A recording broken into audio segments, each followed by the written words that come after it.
will be there'll be no edit. It's not plugged into the thing, so they won't hear the commercials. I forgot that how we normally plug it up into the Facebook Live. It has the feed, so they'll be hearing me live right now. So I have to change that here in a second. But anyways, I did an interesting interview today with the original 4 African-American players at FSU. I would have given you the audio to break down, but one thing I learned today, outside of the tremendous lives that these men lived, and these men lived, when I say these men lived, they lived. Old people don't know how to use electronics. And when I say old people don't know how to use electronics, I mean that like vehemently. Like my man, all of them, like barely, they were just happy to be able to click the link and be able to see somebody on the other side. I think they thought they were looking at Jetsons or something like that. Like they're not supposed to be able to do these things. The audio is, if you could grind through the audio, you'll hear a lot of good nuggets, a lot of good truths. You'll see a lot of things that have changed, but you'll see a lot of things that have stayed the same at the same time. These guys talked about, the struggle, protesting, what they went through. They told some really good stories, and like I said, I couldn't give you the audio because the audio is a little bit choppy. We gotta edit that, but those guys, the original 4 at Florida State, are Charlie Hunt Sr., who is a coach at Episcopal High School for track and field and football. He's been doing that for over 40 years. Eddie McMillan, who was one of the first team captains of the Seattle Russell Wilsons. What's that team? The team that we beat out, that we kicked the guy out of the stands. The Seattle Seahawks. My bad. I apologize about that. He was one of the original Seattle Seahawks. JT Thomas. You guys probably know him more for being the other corner with the dynasty era Pittsburgh Steelers. He won 4 Super Bowls.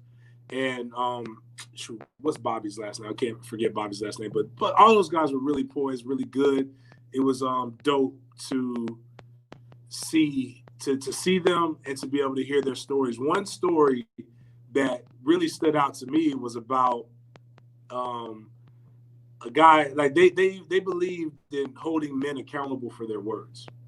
A guy said some very interesting things to them, and in the Florida Flambeau, which is like a local newspaper there, and they wouldn't have found my guy in his dorm room in early 70s Tallahassee, Florida, which probably was similar to Jacksonville. A lot of woods, not the most inviting place for out-of-town Negroes, but they went in there and educated him on what he should say, and they helped cure racism through actions with their hands. Like they dropped my man out of his dorm, took him to the Black Student Union, made him apologize, and then taught him some life lessons, which sometimes that's all some people understand when your words don't work.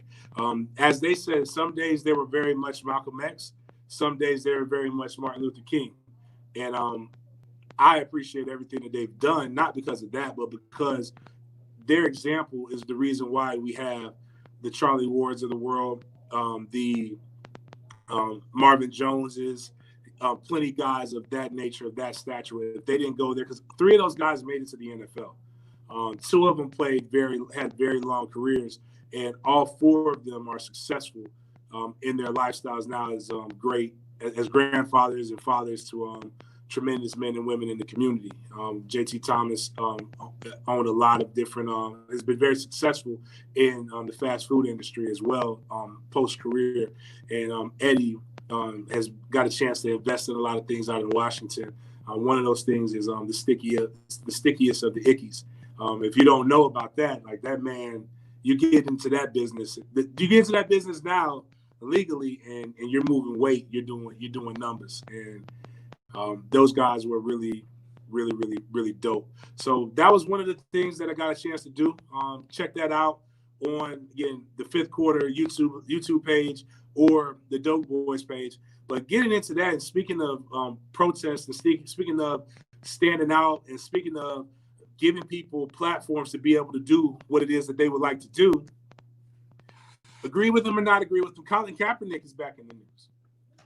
And Colin Kaepernick, a guy who I've had some very interesting Facebook page things with, because the tide is turning when it comes to people's perception and belief of Colin Kaepernick and what he did.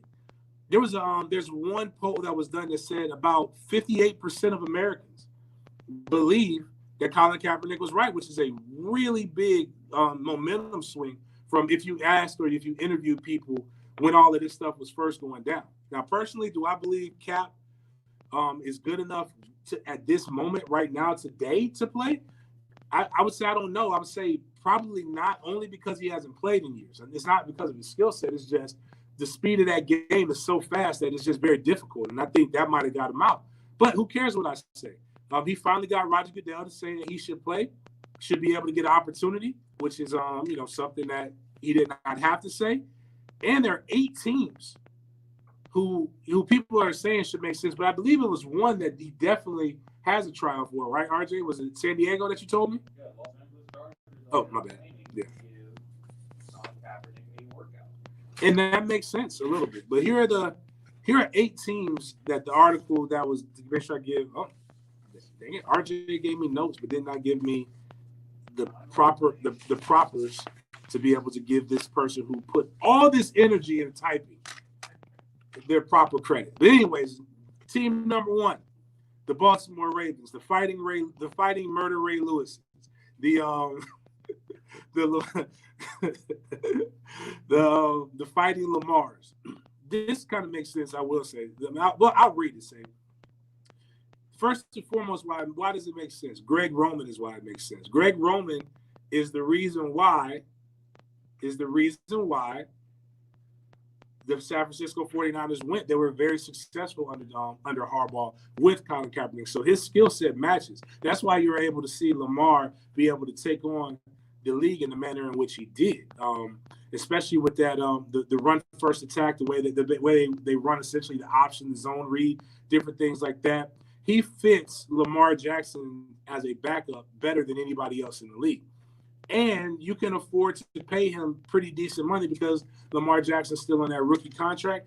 And when you run an offense like that, your quarterback is susceptible to have injuries. So now you put your quarterback in a situation where, or you put your franchise in a situation to where if something happens to your quarterback, you have a quarterback with similar skill sets. Speaking of similar skill sets, the Houston Texans would be another likely place that he could land. For all the same reasons, Deshaun Watson is an athletic quarterback that uses his legs. He's got an offensive line that is subpar and porous. So the odds of him finishing a season or getting banged up are very, very high. And now you have, again, a quarterback who fits your system so that you don't have to completely change things. Now, this is where I think they're getting a little out of hand, the Jacksonville Jaguars. Gardner Minshew situation is that I think Cap would take away from Gardner, so I'm not even going to read that because I know that's not even sound logic. Kansas City Chiefs, same. See the other two. That give you that. Los Angeles Chargers. Now this will present an issue for Tyrod Taylor because nobody is sold. Nobody believes Tyrod Taylor is really the guy that they're going to go to. Justin Sherbert is a rookie. He still has a lot of things that he has to play, and I call him Sherbert because his game is pie. It's sweet. It's not necessarily. He's not a true. He's not a guy that should just go out there. I know Denny kind of liked him, but when I watch him play against teams that are competent, that have talent, he may beat you with his legs, but he's not beating you with the arm. And that's what you got to be able to do to be a franchise quarterback. So I don't see him being that. Minnesota Vikings, their quarterback is high-paid trash. That might be why. Philadelphia Eagles, their quarterbacks can't stay healthy. That's why. And the Tennessee Titans, because they can actually run something that's similar to what Baltimore would run if they actually had a Colin Kaepernick. Not a guy who could just hand the ball off to Derrick Henry, but a guy who becomes a threat to not only be able to pass, but to be able to run if Derrick Henry doesn't get the ball. I mean, everybody knows that they're going to just load it up and give the ball to Derek a million times and pray he doesn't break down. But who knows? Those are the things. Those are teams that are interested. We do know that the LA Chargers are going to give him a look. We should hear some more things about who's going to give him an opportunity. But my biggest takeaway on all of this is that Colin Kaepernick made a sacrifice. Colin Kaepernick took a risk to be able to raise awareness to some of the things that we're going through today. And I think he took a calculated risk. If Colin Kaepernick really, really wanted to play football and was 100% wholly sold out into football, he would have made them cut him. He would have not have restructured his contract when he did, which is a truth. That's not me hating on Kaepernick. Kaepernick restructured his deal and did not force his hand. In the NFL, you got to force the guy's hands because then, at worst, he would have been cut and been picked up very quick, similar to Blake Bortles, similar to other guys, because you're cheap, because another franchise is taking some of the burden of what your contract is. We're going to go into the next break, and we're going to talk a little bit. Wait a minute, when do we got my man Gator Dave coming on? Is it next? Gator Dave is coming on at 7:30. Okay, so well, I'm going to take a break because I'm tired of talking. How about that? Does that sound good? All right, we're going to take a break. We're going to come in, and I know what I'm going to do. I'm going to hype it up, and I'm going to talk about coaching rankings in the only two conferences that matter, the ACC and the SEC. We'll talk about that, and then we'll get Gator Dave to talk about my critique and where I rank his coach on the break after that. So that's a double tease right there. We're going to see if we can actually accomplish it because you know us at the Sports Den. We may tease something, but we won't. You will never hear about it again. This is the Sports Den brought to you by thehumidor.com. We'll be right back. Because if you wanted to put on your different fan music, he needs a little bit of time. So what we'll do is you got her at 8:15. So if you want to. So what we'll do is Gator Dave, because he's got to be on at 8:00 for another show. So what we'll do is I'll come back at 7:20 on this, right? We got 5 minutes commercial. All right, so we'll come back at 7:20 on this. We'll probably go 5 over, and then bring them on at 40. We'll just get what we can get out of get what we can get out of Dave, and then we'll do 8:00 after that, and then. Quick will probably have to come on at 8:20. Like, I mean, at 8:00, we're gonna do that McDonald's thing. So it's just gonna, unless you got something, it's just gonna be quick. So we don't have to do a full 15 at 8:00. So we can get shit in quick. So I would need to break. So 35, obviously, probably 55 right before 8:55, and then 8:10 to get Shino on at 8:15.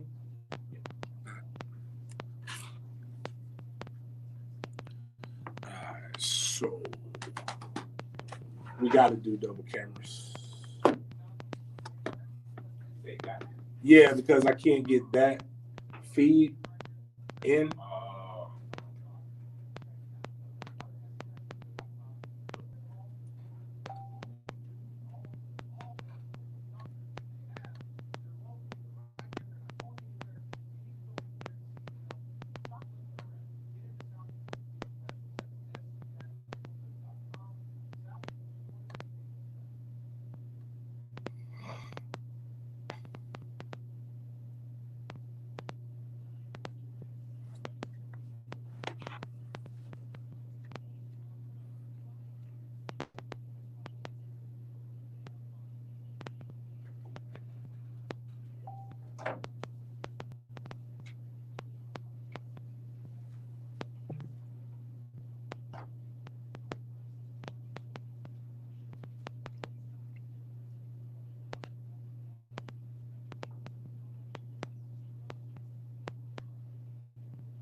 What up, Carlo?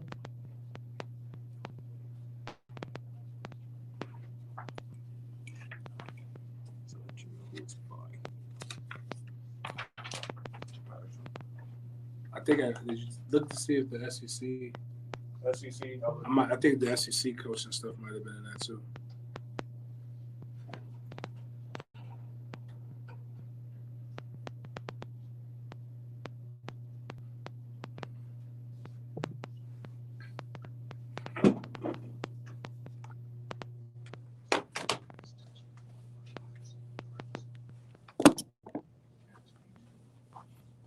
I'm not even gonna try to pronounce this guy's name. Who? Barry. Sully? Yeah. He did the SEC. Yeah, he does a lot of articles.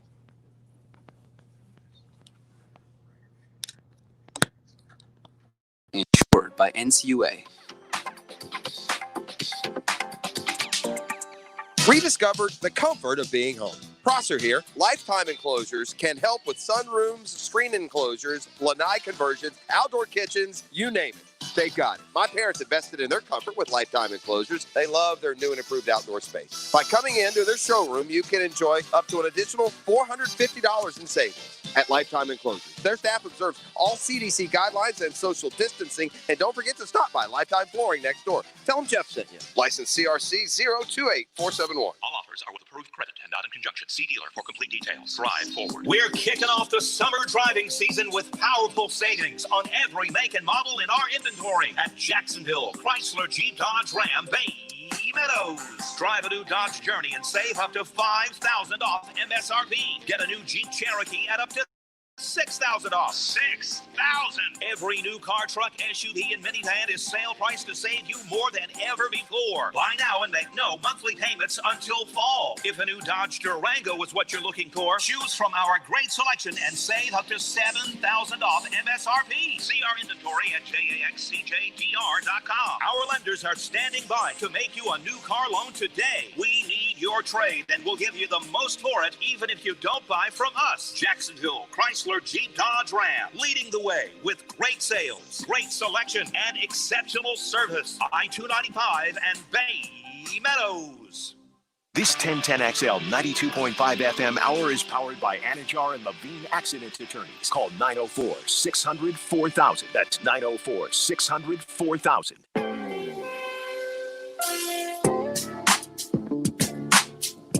1010XL. Join us in the Sports Den. Call or text 641-1010. This is the Sports Den brought to you by thehumidor.com. Go to thehumidor.com. Father's Day, perfect gifts right there. Just go in there and splurge. Buy your dad all those cool cigars and everything that he wants, the really good stuff. If you need some suggestions, go to the Sports Den page and check out cigar pairings. Happy belated birthday to one of the best to ever done it. One Tupac. You know, that was a Tupac song right there for those at home who are wondering where some of those beats come from. That was him. He was a pretty good rapper if you ever go listen to some of his music. Very angry. Speaking of pretty good, there's a couple pretty good articles that have been out, and they're about the coaches in college football. In particular, the two conferences that we care the most about here in the Jacksonville area, being the ACC and the SEC. We'll go. The ACC one was written by Chip Patterson, and you said the SEC one was written by Barrett. Barrett. Okay, well, that's where we're gonna go. We're not even gonna pretend to say Barrett's last name because I don't want to butcher it. You know, people getting offended by everything, so I don't want to offend him on accident by messing his name up because I will.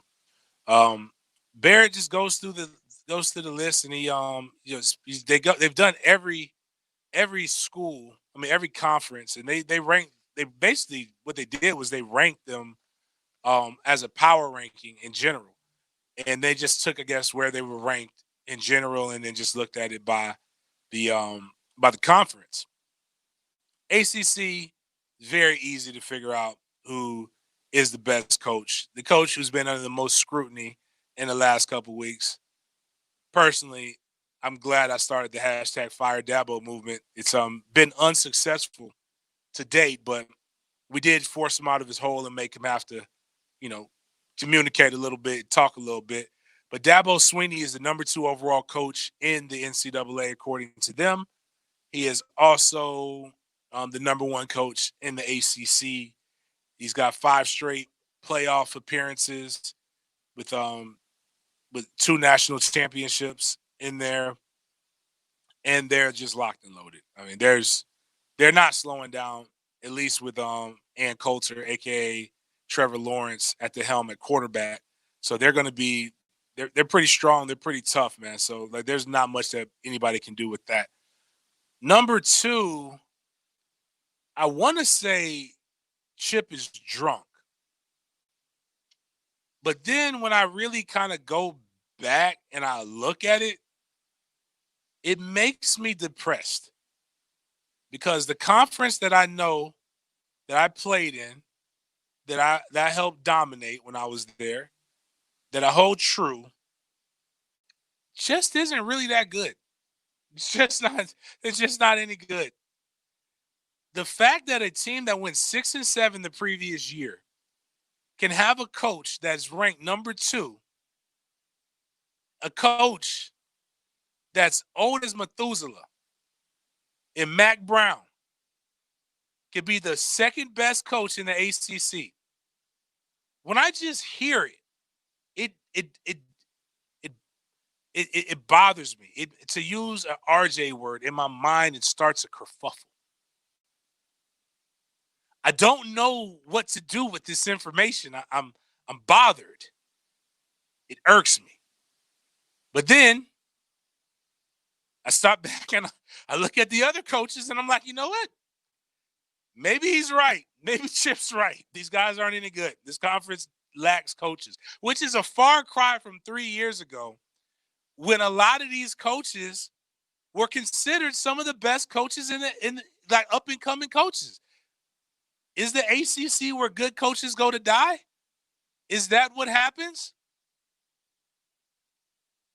But what I will say is that Mac Brown does have them trending in a good direction, and I do believe that they will win the crown to get throttled by Clemson in the ACC championship. Bronco Mendenhall is number 3, even though he lost a lot. Bronco's not a bad coach. I have nothing to disagree with. David Cutcliffe at Duke, as far as quarterback goes, he's the quarterback whisperer. Have no reason to argue with that. White Mike Norvell, okay. I ain't got nothing. I don't know. Is he the 5th best coach? Don't know. Scott Satterfield did a really good job at Louisville. I would probably put him over Mike Norvell and David Cutcliffe, because they actually have a chance to actually do something, even though I don't see Florida State losing to them. Dave Clawson is a good coach who probably should have got out of there when he had a chance. Justin Fuente is a good coach. He was a really good coach before he went there. And I don't see how, Fuente was at Memphis before Norvell, and Norvell is ranked higher than Fuentes, even though Fuentes built what Norvell was able to win with. So that's a little bit confusing. But Pat Narduzzi, if your son's a defensive tackle or defensive lineman, go to Pittsburgh, or a running back. Outside of that, no good. Dino Babers, he should be the worst coach in the ACC for nothing more than his hairline. His hairline is atrocious, and I believe that hurts and affects his coaching ability. Dave Doran is a guy who probably should have got out of there 2 years ago. He was a really good coach, lost a lot, and now he's stuck. And they got him ranked 11, but I don't think he's the 11th worst coach in the ACC. Jeff Collins, yes. I believe Jeff is anybody who wears anklets and pedal pushers as a grown man bothers me, and especially a football coach. I'm going to skip the next guy because I want to get back to it because it gives me some pleasure. Boston College, Jeff Hafley, new guy. I'm going on a level with you guys. I have no idea. I don't know who he is. I don't really know. Like, somebody can inform me. I don't know everything. I'm not like the guy who comes on after the Sports Den, Chuck Oliver, who knows everything about college football. But I'm not going to level. I don't know who he is. But what I will say is I love the pettiness of Chip. Before I get into the SEC real quick, I love the pettiness of Chip because ranked at 13. There's a school that a lot of you guys are wondering, are they still in the ACC? And I don't know. Nobody knows. They were supposed to dominate the ACC. As a matter of fact, they called it the All Canes Conference when they came in. Except for they've only been to the title game once since 2004. And they got the opportunity to get destroyed by Clemson. And that would be the University of Miami. And Manny Diaz is ranked the second worst coach in the ACC. He is a top 2 worst coach in the ACC. And I don't know if I argue with that. I don't know. I mean, but he's a better recruiter right now. And I know that's going to – Miami – I didn't write it. I didn't make that list. That wasn't me. That was not Big Game James. I don't like talking trash right now until my team is competent or playing competent football. But, I mean, it's what the people think. So don't blame me. Blame CBS. Quick run through of the SEC, and then we're going to get a good friend of mine, a respectable guy that represents and covers Hogtown Athletics, Gator Dave. SEC coaching rankings. Nick Saban, number 1, duh. Ed Orgeron, number 2. Number 3, Kirby Smart. Number 4, 5, and 6 are where I believe you can put these guys, flip a coin, and that'll be Dan Mullen, Jimbo Fisher, and Gus Malzahn. The only reason I would put Dan Mullen at 6, and I would put Jimbo at 5 and Gus at 4 is because, one, at least Jimbo and Gus have played in national championships recently. Now, Dan has coached in 2, won 2 as a coordinator, but he was not the head coach in those. Gus Malzahn led Auburn to there, and Auburn did very well with a true freshman at quarterback. Yeah, he was true freshman at quarterback. Jimbo only gets in there because of he's won a national championship in recent years, even though he hasn't really gotten it done in the SEC. But that's a lot of money for those coaches to be top 6 in their conference. So that means you're just above 500. You're just above average in your conference. No matter how tough your conference is, that's just a lot of resources to be able to expend there. Leveling it out, Jeremy Pruitt and Mark Stoops, I agree. Those guys are up and coming. They could be anything. Will Muschamp at 10, Lane Kiffin at 11, Drinkwitz or Drunkwitz or whatever he is at Missouri is at 12. Derek Mason, man, I really want him to be successful, but he coaches at Vanderbilt. And Sam Pittman, a school who just does not know how to win in the SEC. That gives us our 2020 SEC rankings by Barrett. We're going to come back. We're going to listen to Gator Dave, and he's going to give us a little Gator breakdown, give him a homage to his award-winning podcast. And I want to talk to him about cheap graphics and Zoom calls. We'll get to cheap graphics and Zoom calls on the other side. Getting you ready every day. You ready, champ? I'm ready for this my whole life. Get ready. This is the most important game of your life. Do it, Houston. Do the work. With 1010XL.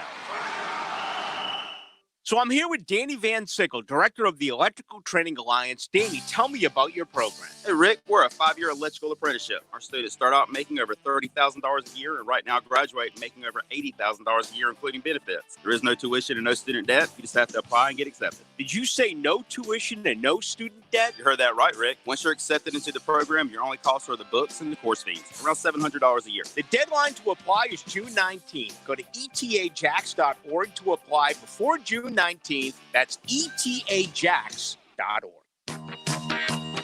Fenwick Home Services keeps you cool in June. Tune up your air conditioner for just $59 and get up to a pound of refrigerant for free. Plus, Fenwick's no breakdown guarantee covers your AC all summer. Count on your Fenwick pros to wear gloves and face masks on every visit and follow CDC guidelines. Hurry! This deal ends June 30th. Pick up the phone and call 660-0556 or visit FenwickHomeservices.com. All right, Blue here for Key. That's Key Buick GMC. Right now, you can drive like a pro in the brand new GMC Sierra 1500. Save up to $12,000. All right, that's 23% off.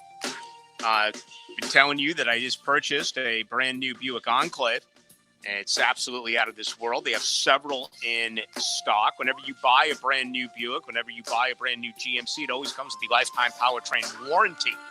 You're not going to find that anywhere else in town.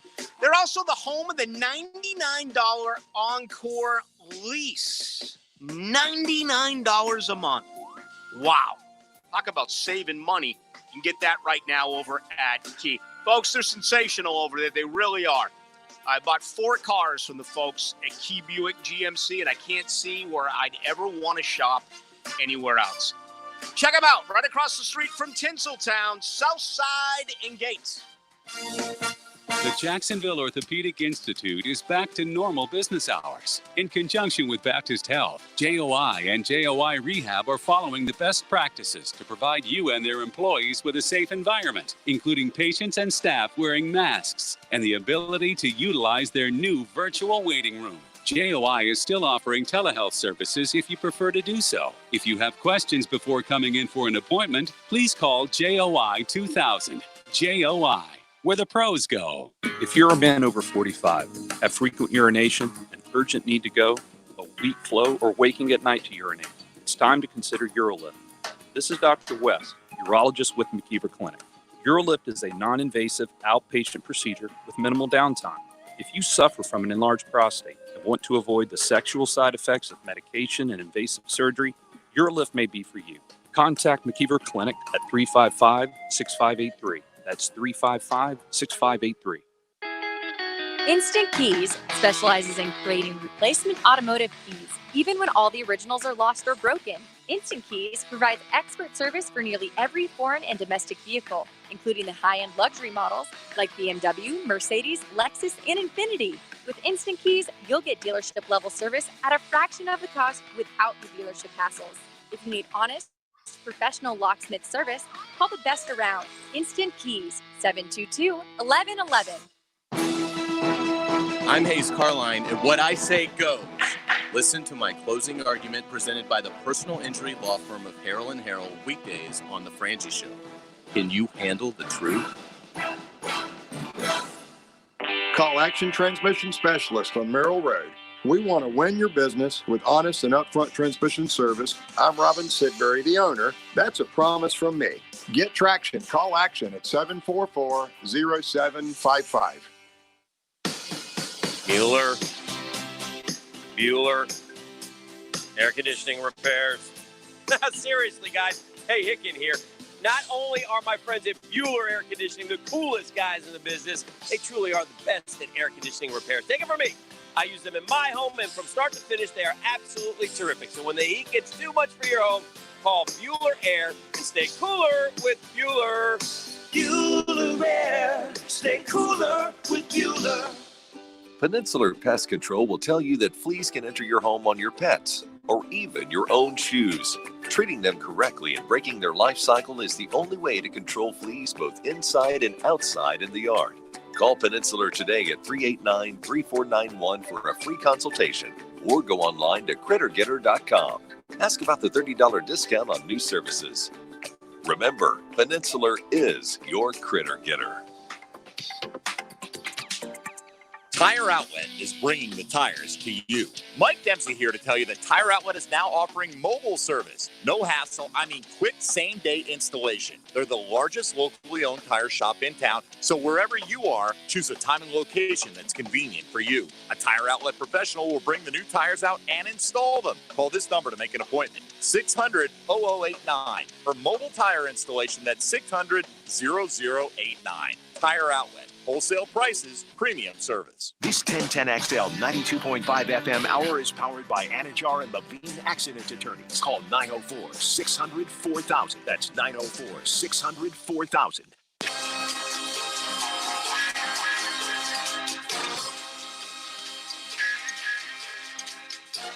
1010XL. Join us in the Sports Den. Call or text 641-1010. You heard what the cool white man with the good voice said. This is the Sports Den, brought to you by thehumidor.com. Again, remember what I said. I'm taking everybody up on that. If your dad sucks and you need to give somebody a good gift, I will be your dad.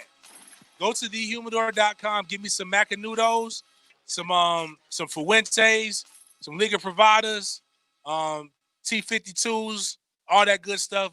But when you do it, type in sportsden at checkout so you can get 20% off. I'm going to save you money on getting gifts from me or the father figure in your life. You know, throughout the times, I get roughed up by other fan bases because they say I'm salacious. They say I talk really, really bad about them. So it's good to have friends that cover them. So like this can give me some, some happy words for Gator fans to say to me. So, and I'm glad we got a chance to see his face for the Facebook Live and the Periscopes. He's such a handsome guy. What's going on, David? David Waters with Gators Breakdown. I don't know about the handsome part, but thank you for the comment anyway. But yeah, I mean, you've helped me out on Gators Breakdown, given the FSU side of things and have talked positively about the Gators. So I can back you up on that a little bit. Yeah, it's not always negative. When it's bad, I'll admit it's bad. But when it comes to the gameplay and breakdown, I'm pretty unbiased. I actually, even though I think he's weird as Halloween on a Friday, I think Dan Mullen is a good coach. He's a good X's and O's guy. For the life of me, I have no idea why he gets so much flack.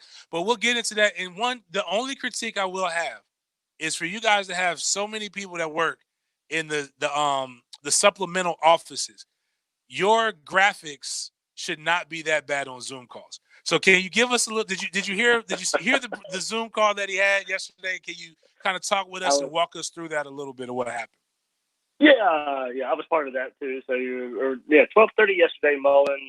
I'm sure that background is for recruits to see those national championship trippings. But yeah, maybe you got to get that updated a little bit there. But yeah, it's been a while since we've heard from Mullen. I'd say probably about a month and a half at least, if not more. There, but the players started arriving on campus last week, so there's a good chance for us to get an update of Florida's been pretty in the clear so far with the players coming back, and as far as COVID tests go and all that. The update late last week was 87 tests performed, 80 come back positive, and we're still waiting on the rest of the 7 there. So, yeah, everything looks good there. You're still waiting on a couple of true freshmen to arrive on campus in late June, early July when that happens. So, good news there. But, James, and to kind of this might catch some local people's ear too. It caught my ear.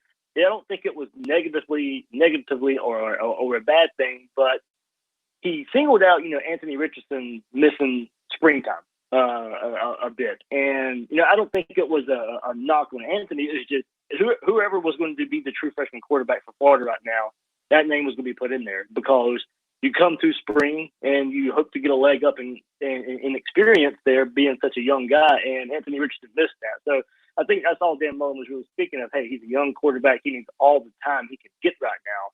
And when he was talking about players missing spring and how that would hurt the team, that was just one player he singled out. And I think mostly just because he's the young quarterback on the roster there. But for all he said they're going to slowly work the team back into workouts and all that. And James, you probably know this better than anybody.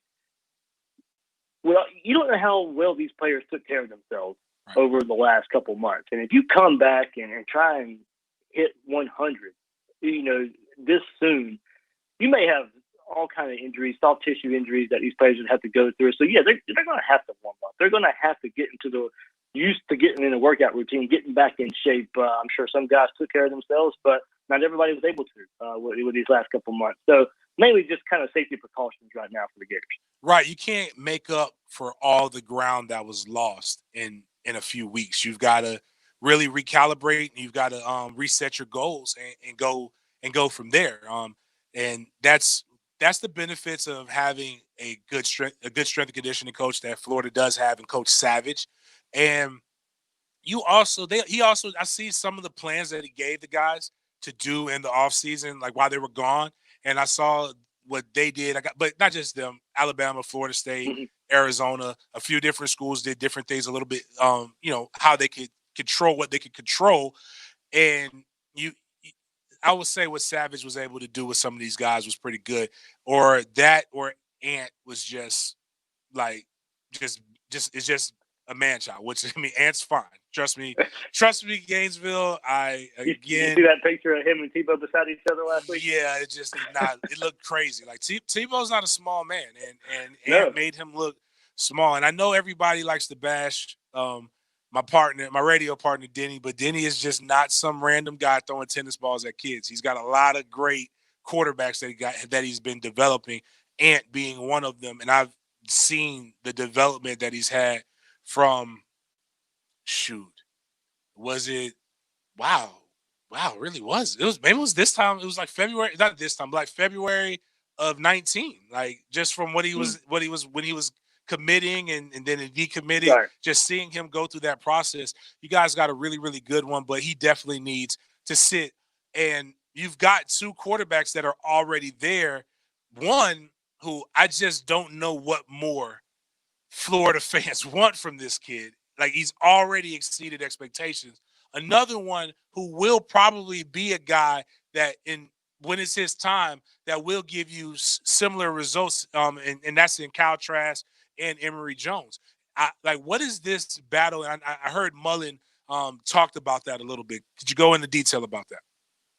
Yeah, I think he was on one of the ESPN podcasts, and they brought it up of how much would Emory Jones be used this year. Mullen had been said, look, he's coming for the job. He wants to be a starting quarterback, and you want that in your backup quarterback, and you're glad that that's the mindset of that room. If that wouldn't have been the mindset of the room, Kyle Trask wouldn't have come in last year versus Kentucky and led Florida back, for a victory. These guys are preparing the right way, and kind of even further cement Dan Mullen's reputation as a quarterback developer when it looks like right now it doesn't matter if it was Felipe Franks or Kyle Trask or maybe even Emory Jones. But you saw Emory Jones lead a very important drive last year when he come in for Kyle Trask, and Kyle Trask looked like he got injured versus Auburn and led Florida down to a very important field goal in a close game, and played well in spots at LSU last year too. So there's a lot of confidence in the way Dan Mullen has developed that room and what he expects of his quarterback. That it doesn't matter who's out there, that they're going to get the job done. And I think a lot of it comes from you go back and look at Florida's two losses last year in LSU, and Kyle Trask probably couldn't have played much better in that game in Baton Rouge. Maybe could have did better in the clutch in the fourth quarter, but that was, I think, his first road start, if I'm not mistaken, and in that environment, played that as well as he could. And in the game in Jacksonville and Georgia, had a strong start, had a lull, and tried to lead the Gators to a fourth quarter comeback victory. And a lot of Gator fans are saying maybe that's his limit. You got a very, very good defense in Georgia, and he necessarily couldn't get over the hump there and beat that team. And maybe it takes a quarterback like Emory Jones, who's a runner, who's the thrower, a dual threat quarterback to get there. But I still think Kyle Trask is the best option. He's the best quarterback on the roster right now. It doesn't mean Emory Jones won't eventually be better. But as we sit right here, heading into the 2020 season, Kyle Trask is the best option. And given what we saw last year, and look, now he's prepared like a starter anyway. That's why he was ready versus Kentucky. But now he's got that season of experience to put along with the way he prepares. And look, I'm not expecting any kind of Joe Burrow leap there. Maybe he gets a little bit more help from the run game as well for the Gators this year. But Florida's going to be fine at quarterback. On the phone with Gator Dave, David Waters with Gator Breakdown, at Gator Dave _SEC on the Twitter machine, the guy that I go to when I have questions about what the hell is going on in Hogtown. The guy you should go listen to it as the source of what's going on. Whether it's breaking news or a guy who could just give you an all around better understanding of what's going on with Gators and SEC in general. The running back room, you guys got to. I don't know. He was really good in high school. Didn't pan out at Miami. What are the things that you guys are thinking about? What's the vibe of that, especially when you've missed in recruiting? Yeah, I mean, it was good to get that transfer, get that 5-star transfer in Lorenzo Lingard, because you said Florida's had some struggles getting running backs through recruiting there. So they got Damian Pierce, Mullen's first year, and he's going to be the lead guy this year. He was okay ranked recruit, but he's going to be the guy now that LaMichael P. Ryan's gone. Lorenzo Lingard comes in and gets immediately eligible. So you got those two guys, Malik Davis, who, I mean, couldn't stay healthy in 2017, couldn't stay healthy in 2018, and then last year just kind of seemed had some fumbling issues. We saw it early last season against Miami and the Tennessee game as well. You'd like to see him get back to that explosiveness that we saw in 2017, his freshman season, but that's just remaining to be seen right now. So Iverson Commit, Naquan Wright are the other two guys that will be fighting for carries, and there's 5 backs right there. Pierce is the one you feel best about because you've actually seen him do it at Florida. You've seen him produce a good bit. But there's a lot of question marks back there. Who's going to replace Michael P. Ryan? He didn't get the run stats we thought he would last year mostly because of Florida's offensive line, but he was a heck of a receiver out of the backfield too. That was so underrated with Michael P. Ryan. We saw it late in 2018 in the Peach Bowl and go and catch tunnel screens against Michigan for some big plays there, and it was used a lot last year. Hit some big runs against Auburn and Virginia, just not consistent there. Who's going to replace him? If Florida can't get the run game going like they did last year, Stuart Reese comes in, Mississippi State grad transfer along the offensive line, some more experience there as well. It'll get improved, but if it doesn't take a huge leap, who's going to be that running back that can catch passes out of the backfield to open up the passing game as well? I think that's still the big question. We don't know who that is. Damian Pierce hasn't proven he can do that. They didn't ask him to do it. A couple of Michael P. Ryan could. Can Lorenzo Lingard provide that? Can Malik Davis provide that? That's one of the bigger questions. It's not necessarily can just the running backs get better, but if they don't take that step, can one of those guys also be counted on in the passing game? I'm going to skip the offensive line because nobody really cares until you actually see them. I mean, not saying nobody cares, but it's kind of right. Yeah. Be honest with you, like we don't really know. Like they should be all right, we think. But let's talk about that defense. You lost 2 really good defensive ends. Obviously, lost a cornerstone in your secondary, but you got some guys like Elam who are coming back, and some other stuff. So, who are the people that we should that rivals and that Florida fans should be excited about? Who's going to stand out on that defense? You got to look at Brenton Cox. There's a 5-star transfer from Georgia. He transferred right before the season last year. Didn't get eligible to play last year. He's a 5-star there. Played at Georgia a good bit, or not a good bit, a little bit in his first year, and looked good in doing so. But Todd Grantham hasn't had a problem finding a pass rusher his first 2 years at Florida, whether it be Ja'Kai Polite and Jabari Zuniga his first year, and then last year Jabari Zuniga whenever he was on the field, and transferred Jonathan Grenard coming in and being near the top of the SEC in sacks. So Todd Grantham's going to have a pass rusher. You don't have to worry about that. Will it be Brenton Cox, Jeremiah Moon, Zachary Carter? Florida still returns. I saw Cole Cuba put this out last week. Florida still returns 28.5 sacks from last year's team from guys that return. That leads the SEC. And James, it was 18 sacks. 10 versus Miami, 8 versus FSU. That went along with their 49 sacks of the year. So Florida's going to have a pass rush. So that's not necessarily the question. You got to replace David Reese at linebacker. So you got Ventrell Miller, James Houston there. Maybe they slide Mamu Diabate to get a little bit more athleticism at linebacker. He really showed out against Vanderbilt last year for 3 sacks. A young player to watch out for there. And then where can they find a spot for Trey Dean? Trey Dean got forced into action when C.J. Henderson went down in 2018 at outside cornerback. Did okay there. But with C.J. coming back last year, Marco Wilson, he wasn't going to start an outside cornerback. They moved him to nickel to take over for Chauncey Gardner-Johnson. Really, really struggled there. They're not a good fit there. So they will probably try him at safety this year to see if they can get him on the field there in more maybe natural position that he played in high school to help Brad Stewart and Sean Davis and Donovan Steiner back there. So I think one of the bigger questions, a lot of people look and say, who's going to be the next pass rusher? They'll find that. That's not a worry with Todd Grantham. So where can they put Trey Dean for him to be successful? To me, one of the bigger questions. Okay, we got David Waters, Gators Breakdown, at GatorDave_SEC on the Twitter machine.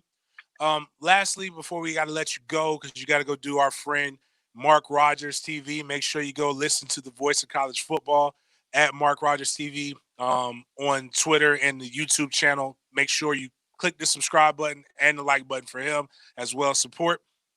I'm on there every Tuesday. Dave is one of his better guys for get SEC and Gator football. What is it about recruiting, and why are your fans like all up in arms about like missing people? Like when your recruiting class is like seems to be still top 10, right? Like it's way better than at my alma maters. It's right now. in Dan Mullen's history so far, it seems to be tilted stronger toward the defense right now. And a lot of fans were wondering, why is it so hard, as you kind of mentioned already, to go get a big-time running back? And then, last night, Christian Leary, big-time wide receiver in the state of Florida, commits to Alabama just about a month after Ja'Cory Brooks, another big-time Florida wide receiver, committed to Alabama. So, Alabama has 3 of the top wide receivers from the state of Florida. They're all top 20 players in the state of Florida, and 3 wide receivers are going to Alabama. And it's just, and Christian Leary, I'm telling you, he was recruited by Dan Mullen. They threw Tim Brewster on him as well, and lo and behold, he goes to Alabama. And it's twofold. You can't blame, after what Alabama's done in the passing game and what they just did in the NFL draft, you can't blame guys for wanting to go to Alabama and play in that offense and play with the quarterbacks they can recruit as well. But it's and James, with Miami and FSU kind of being down, this was a time for Florida to really hit the top of the state of Florida for recruits, and they're still struggling there a little bit. They're still struggling getting the top white players from leaving to go to Clemson or Ohio State or Alabama or Georgia. So that's where a lot of the angst comes from. Is this is a perfect time to get a leg up on teams like FSU and Georgia, or FSU and Miami in your state. And you're having a hard time doing it, especially on the offensive side of the ball. That's kind of the surprise there. So that's where a little bit of the angst comes from. Look, there's still a lot to figure out right now with recruiting and how it's going to happen when teams get back in the stadium and maybe visits start happening after COVID. We're going to see a lot of flips. We're going to see a lot of commitments, a lot of decommitments there. But just kind of as it stands right now, Florida lost some momentum in the springtime. And still, these top in-state guys are going out of state. So that's where a lot of the angst comes. Well, maybe the NIL that just got signed by Governor DeSantis will, and then once football gets to playing and guys can go visit campus and realize that Alabama ain't Florida, and it ain't, no matter what, Gainesville ain't necessarily like the Miami, but it's not far from the beach. It ain't that far from a really nice beach, and it ain't that far from home. Like I just saw, we just had a kid announce his commitment to Illinois on our show last Friday. Oh, yeah, Great kid, but he's never been.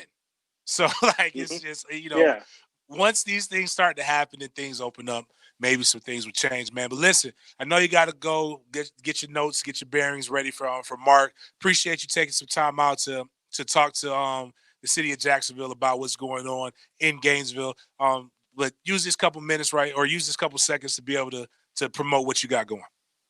Yeah, everybody can find Gators Breakdown at news4jax.com/Gators Breakdown, Channel 4 here in town, the local station. They're there for all of our Gators Breakdown episodes. Everybody can follow me on Twitter at GatorDave_SDC. Find the podcast on all the popular podcast platforms out there, YouTube as well. Plenty Gators coverage. We just took a deep dive into all these preseason magazines in last night's episode. So a lot to take in there where, James, a lot of these preseason magazines are picking the Gators to win the SEC East over Georgia this year.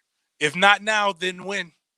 This is the best time to do it. I mean, that's not a knock. It's just if you can't beat them with a brand new quarterback, it's probably not going to happen anytime. Brand new quarterback, brand new OC, offensive line. They're replacing a lot. So you're right. I mean, this is the year for Florida to strike. Right. So, all right, man. Appreciate you, Dave. Thanks, James. All right. That's Gator Dave with Gators Breakdown at GatorDave_SEC on the Twitter. This is the Sports Den. Coming up on the other side, award-winning 8 o'clock.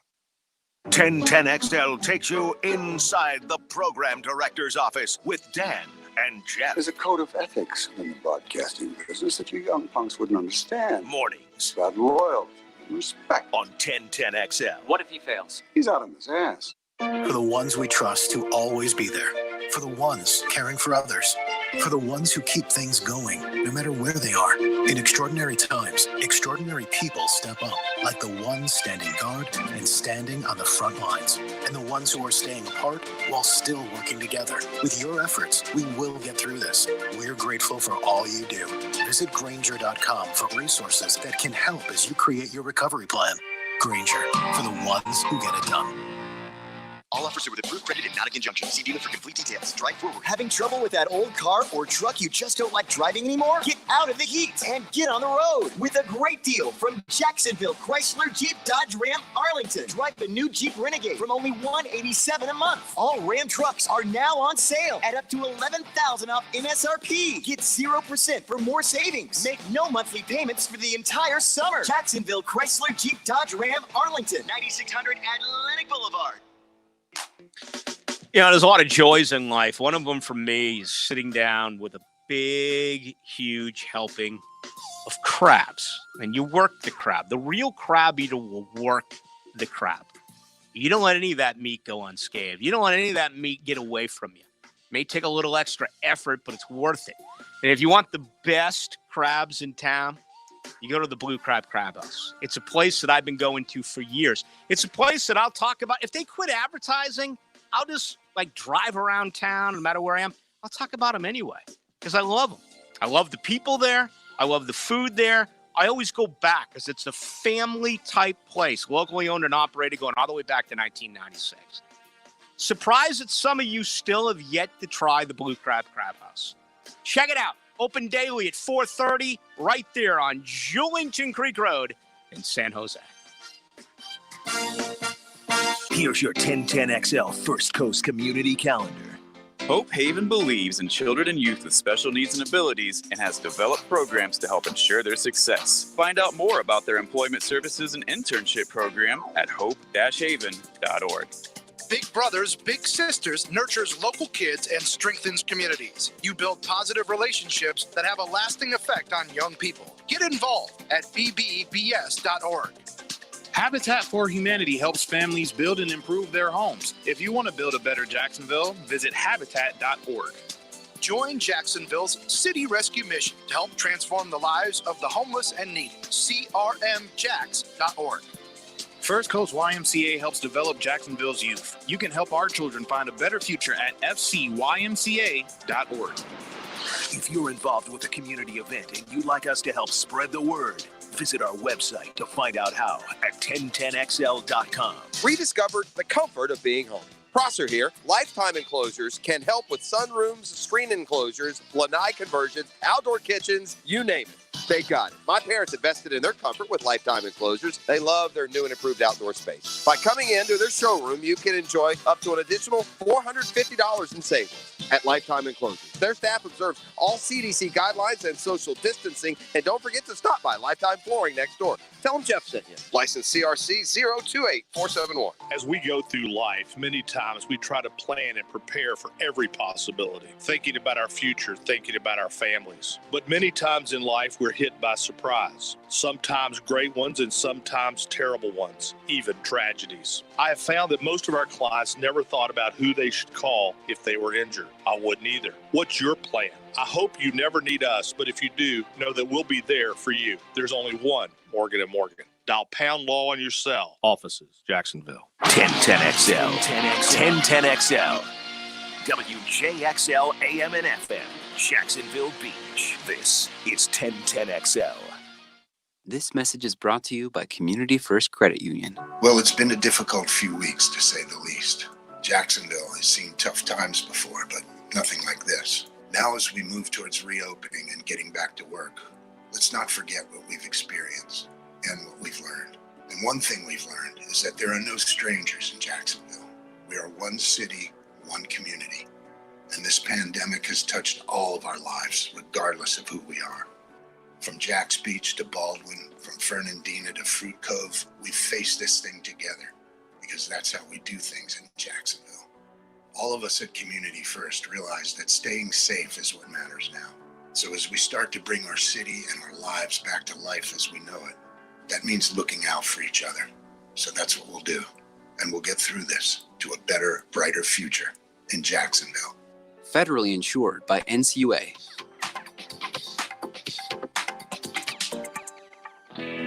Mark Watson here, owner of Hardball Creative. These last few weeks have been nuts, but as Jacksonville starts to open back up, make sure your company is ready. From employee appreciation gifts to printed tents for curbside pickup to face masks with your company logo on them, remember Hardball does it all. Call us today at 9988778 or online at hardballcreative.com.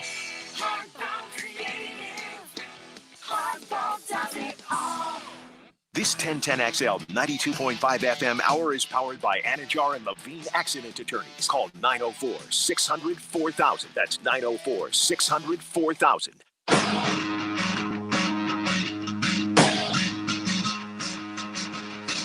You mad, bro? 1010XL 92.5 FM. Join us in the Sports Den. Call or text 641-1010. Open up your heart and let that hang out. Gotta let it breathe a little bit. Let it breathe. This is the award-winning 8 o'clock brought to you by Loose Air Quality. Loose Air Quality, SLUCE Air Quality. Check it out. Go look them up. They bring you 8 o'clock each and every night. What am I? There's one thing that I'm going to get to. I'm angry at McDonald's, but I'm not angry. I'm angry about McDonald's, but not necessarily at McDonald's. They didn't do anything extra today. They are who they are. And at the end of the day, can you really be mad at people when they're consistent? Didn't the great Oprah Winfrey tell us if somebody shows you who they are, then don't something, I don't know, I don't want to butcher. Believe them? Yeah, believe them. There it is. McDonald's has shown us who they are, but apparently just people don't want to believe them. But before I get into that, I have a very big issue. Have I ever told you I hate Hall of Fames? Like, I hate lists in general. But I really hate lists when they're not done right. And so obviously NFL Hall of Fame, I don't like the NFL Hall of Fame because there's no real rhyme or reason why things happen. Obviously, the game changes. Guys are bigger, faster, stronger at times. Sometimes, like some of the quarterbacks that are in there, they threw for like 2,000 yards in a season. When now you got not Brett Favre, you got Drew Brees who's throwing for 5,000 yards in a season. You have some running backs like that. 10,000 yards rushing used to be the gold standard to get you in there. But then you look at some of the guys like, again, it's not a knock on Miami fans. I think Frank Gore's had a tremendous career, but like he's over 10,000 yards rushing. Is Frank Gore are you going to remember him in 30 years if you're not really a Miami fan? I love Marshawn Lynch to death. I think Beast Mode is amazing. Do I really think Beast Mode is a Hall of Fame running back? I don't know. But then I go to college, and the reason why I thought about this and it just popped in my mind again was I was driving home yesterday listening to Chuck Oliver, a guy who I respect. And he was he was being transparent about the way that he votes for the College Football Hall of Fame. He goes alphabetical order. And who he believes he deserves, he just keeps voting. And once he runs out of votes, that's it. It doesn't matter where he stops at. He could be done at G. And that's it. There are no more. And one, I do have a problem with that. But I have a problem with it mainly because it leaves out some people that you just sit back and you think, like, why aren't they in here? And before we talk about that, like, how are you even eligible? So there are qualifiers. So there's people that we may know as great players that probably won't ever get in, or great coaches. Like, first and foremost, you got to be selected a first-team All-American by one of the big time, by AP or one of those big time organizations. Second, you got to be this is hard. You got to be a great citizen, which I have no idea what that means. I don't care if you're a great citizen, if you're a great football player. This isn't the Boy Scout Hall of Fame. Anyways, they must have played their last year of football in the last 50 years, so that means you get time out of it. Coaches are eligible 3 years after their retirement, or unless they're over 70 years old. And if you're 75 years old, you automatically get you're automatically eligible no matter. So I hope Bobby's in it. And here's the kicker: nominations may only be submitted by the current athletics director, head coach, and sports information director. So my original anger goes to our SID. And if you know me and you follow me, you already know I'm not the biggest fan of my alma mater's SID for my, and I have my reasons. And I don't understand how this guy is one of the greatest linebackers to have ever played college football. Arguably one of the best linebackers to ever play in the NFL. The guy goes by the name of Marvin Shade-Tree Jones. Marvin Jones, RJ, if you don't know, when you come in next week, just mention the name to Rick Ballou. And he'll gush and tell you all these stories about Marvin Jones. If you want to know about Marvin Jones, talk to a Miami fan or a Florida fan that's lived, that's got a little bit of gray on their chin. And they'll tell you about this monster, this anarchist on the football field, this treacherous defensive player that just knocked the snot out of people. Again, he knocked the man parallel. I've never seen that before in my life. Like outside of that, like there was a poster. Like I was a child looking at him play and thinking, if that's what football players play like, I think I want to play basketball. And then at that time, I know it's funny to think now that because I'm only 6 foot, but like I've been 6 foot since I was 10. So I mean, like we thought I was going to get taller. We didn't know I was going to stop stretching and I was going to get wider. So, but you know, you got Marvin Jones. This is his first year on the damn ballot. So at first I wanted to get mad at guys like Chuck Oliver and their voting strategy. But then I read the qualifications. That means Bobby Bowden or somebody else didn't have the wherewithal to say, you know what? I think Shade-Tree should be nominated. Okay, Bobby's old. Bobby had a lot of things going on. He was coaching. That means our athletic director didn't have the wherewithal to say, you know what? Marvin Jones is pretty damn good. We should get – okay. We've had quite a few athletic directors since then. They have a busy job. Okay, I get it. That means our sports information director didn't have the wherewithal to say Marvin Jones is one of the greatest linebackers that ever played college football. He played at Florida State. Maybe I should nominate him.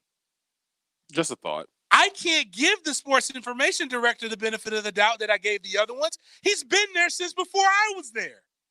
And I'm almost going on 20 years since I was a freshman. These are the guys that got the opportunity to block fifth quarter and other stuff, but you can't even do the damn thing. That's easy.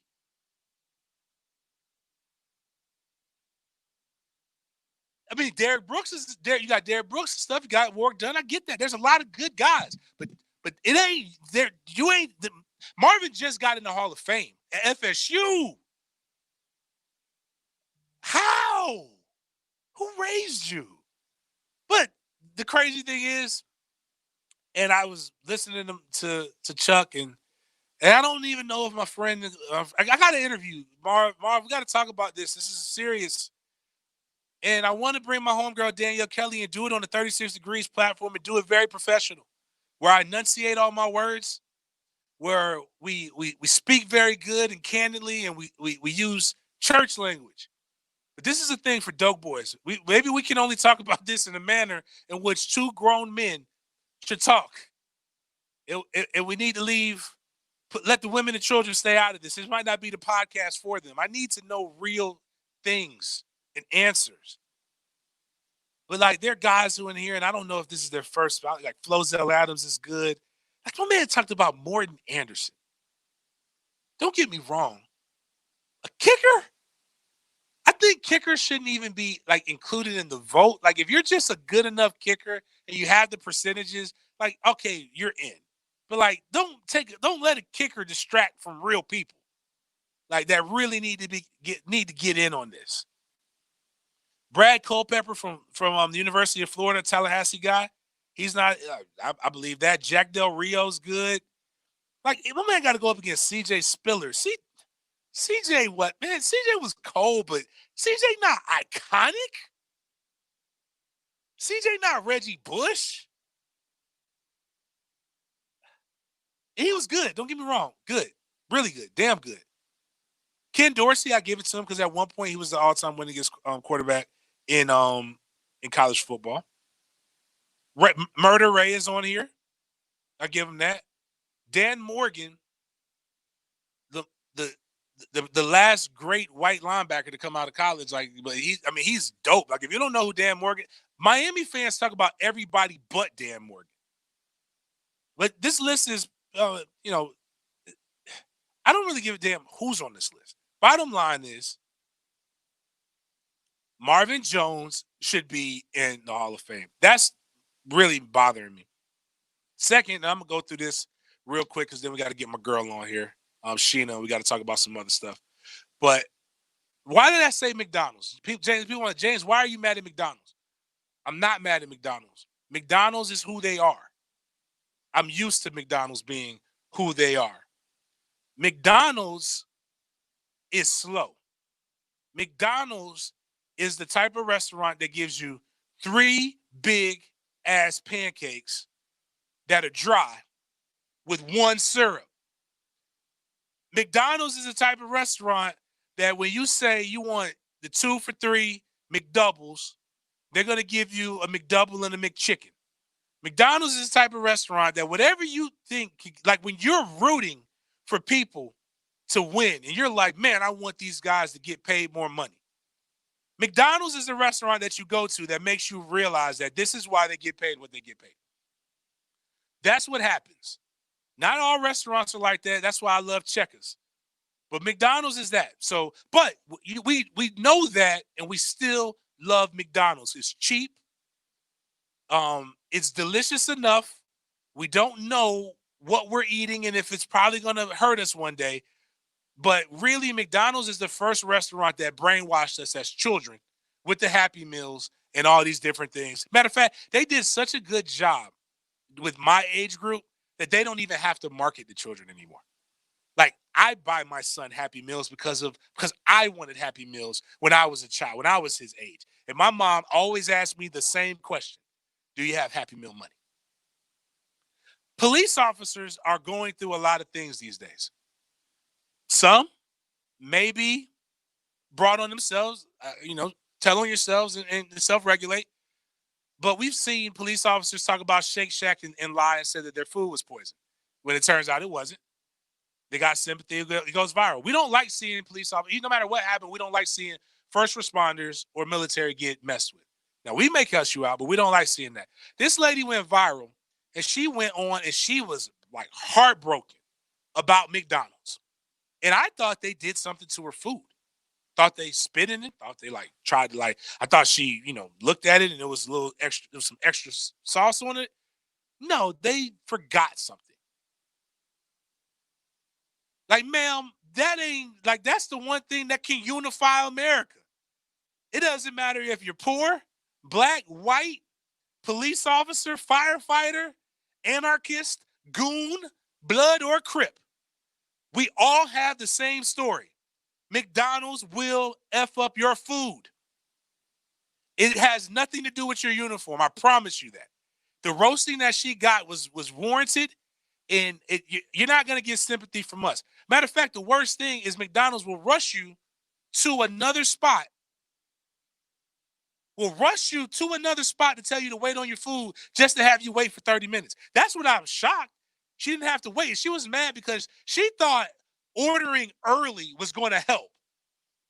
No, ma'am, it doesn't matter. You could have been the only person in that line. I hope she learned that this isn't about baiting. This isn't about you being a police officer. They didn't even know when you pre-ordered it. They probably, the craziest thing, they probably treated you better, and it was still bad. That's the craziest thing about McDonald's. So my thing is this: if you're gonna have a gripe about any of these things, it's like me. Like if somebody came to me and said, because Popeyes is ran by typically minorities are there. If somebody came and said they were mean to me because I wasn't black, no, they're mean to everybody. I got news for you. Like, they treat us all the same, but the food is delicious. That's my hater clock right there. Marvin Jones needs to be in the Hall of Fame. And people, don't give McDonald's any more hate than what they already are. Understand what they are. They're consistent. It's been like that since the 80s. That's 8 o'clock, brought to you by Loose Air Quality. We got Sheena Quick coming up on the other side talking NFL news. Jaguars football lives here. Listen, we sticking together. 1010XL. This is Coach Matthew Driscoll with the UNF Ospreys. If you want your players to be treated like the pros, we highly recommend Southeast Orthopedic Specialists. This is Jason Christie from the Jacksonville Icemen. We trust Southeast Orthopedic Specialists for our team's orthopedic needs. And if you want to be treated like the pros, we highly recommend them. Relieve pain and get back to life. Southeast Orthopedic Specialists. Everyone's loving what Diamonds Direct is doing right now. It's the best stimulus plan ever. 5 years, 0 interest financing on any purchase with no money down. It's Diamonds Direct's way of helping you make your money go further as we all look forward to better days. Just pick any item in Diamonds Direct showcases. Get the amazing value price you know we're known for. Make no down payment and spread your payments over 5 years without paying a dime in interest. That means a $6,000 designer ring is yours for just $100 a month. This makes everything more affordable at a time when we need it most. Rings, earrings, pendants, bracelets, bands, colored gemstones, designer fashion jewelry. Take the price, divide by 60, and that's your payment. You can even finance the sales tax. Celebrate summer, celebrate life, celebrate love with Diamonds Direct's most spectacular offer ever. 5 years, 0 interest with nothing down. Now for a limited time on approved credit. Diamonds Direct. The offseason doesn't rest in the NFL. Neither do 1010XL and Tire Outlet. When the rubber hits the road, you'll follow the transactions and talk when they happen. Matriculate through the offseason with Tire Outlet and 1010XL. McKeever Clinic is home to the first advanced prostate cancer center in Jacksonville.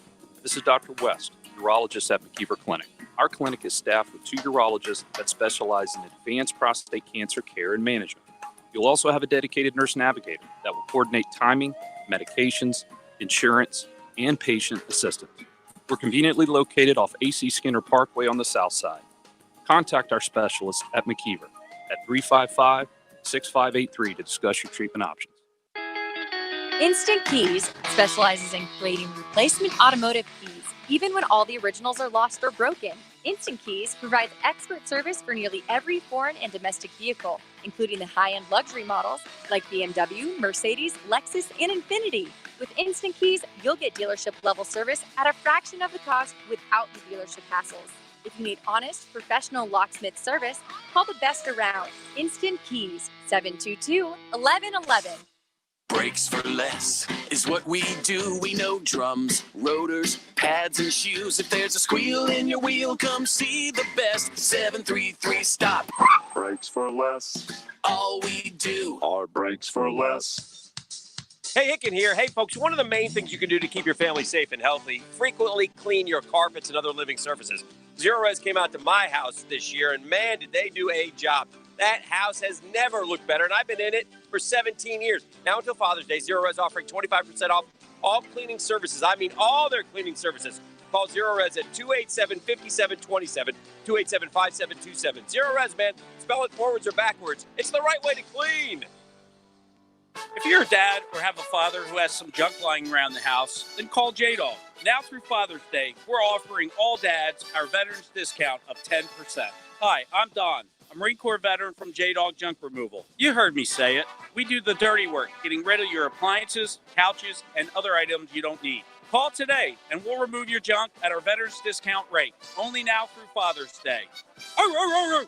844-GET-J-Dog or JDogJunkRemoval.com. Peninsular Pest Control's fertilization and weed suppression program is great if you don't have a lot of spare time. And it will probably cost you less than it would if you did it yourself. Call Peninsular Pest Control today at 389-3491 for a free consultation or go online to crittergetter.com.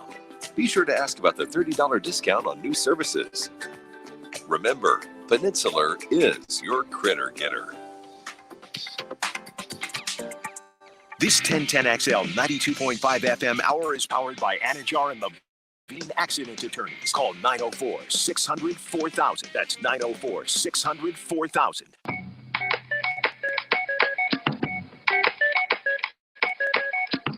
You're listening to the Sports Den on 1010XL. This is Sports Den, brought to you by ABC Fine Wine and Spirits, thehumidor.com. Check out thehumidor.com for Father's Day and ABC Fine Wine and Spirits for Father's Day. Make sure you get your dad that good stuff, man. Don't get your dad no Christian Brothers or no cheap liquor. This ain't the day. The man has been there, and again, I'm doing the city a service. I'm doing the world a service. If your father sucks or you don't have one and you need somebody to get a Father's Day for, I'm here. thehumidor.com. Type in Sports Day for 20% off. Tell them you're getting something for Big Game James. They'll throw in some extra matches or something. I got my girl Sheena Quick at Sheena Marie _3. Did I say that right? Sheena _Marie 3. Just all kind of butchered that one. Sorry about that. Anyway, my go-to plug for NFL info and all kind of breaking news. Also a sister of the Leaf. She enjoys her cigars. What's going on with you? How's the COVID treating you? Oh, COVID's treating me fine. We're still quarantined over here. Really? I'm not. Yeah, I'm not. Oh, you guys are quarantined, like not. Yeah, my household is quarantined. Gotcha. Yeah. I wish I could do that. Avoid people, but listen, it's therapeutic. I tell you. Gotcha. I talked earlier. I talked in the first break a little about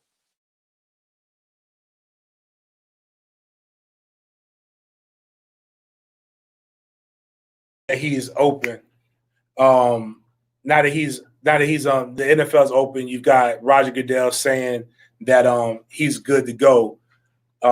What is your thoughts on that, and what have you been hearing? Play her sound in the back.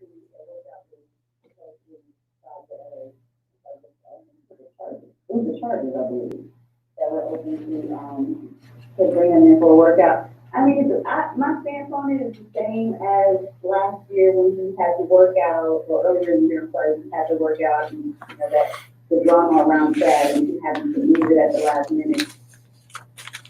If you have to fight, if there's a league that is fighting you tooth and nail to keep you out and blackballing you, I personally, I feel like it's easy said than done. It's not the situation, but I question whether I would even really want to return to that league, especially after getting the settlement. I'm sure he wants to play football for the love of the game, but like I said, it's easier said than done. And on the outside looking in, it's much easier for me to make that statement than an NFL caliber quarterback like Colin Kaepernick. But I don't think the NFL deserves Colin Kaepernick anymore at this point. If all of this stuff has to happen for them to acknowledge that, we were wrong, you did get black. I mean, they haven't said they blackballed them, but, it is what it is. You haven't been able to get a job or really a serious workout.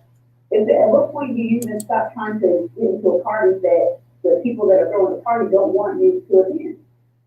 You hear what I'm saying? Yeah. No, I got you. Like, if somebody doesn't really want me there that much, then I probably will. I would look for something different. Right.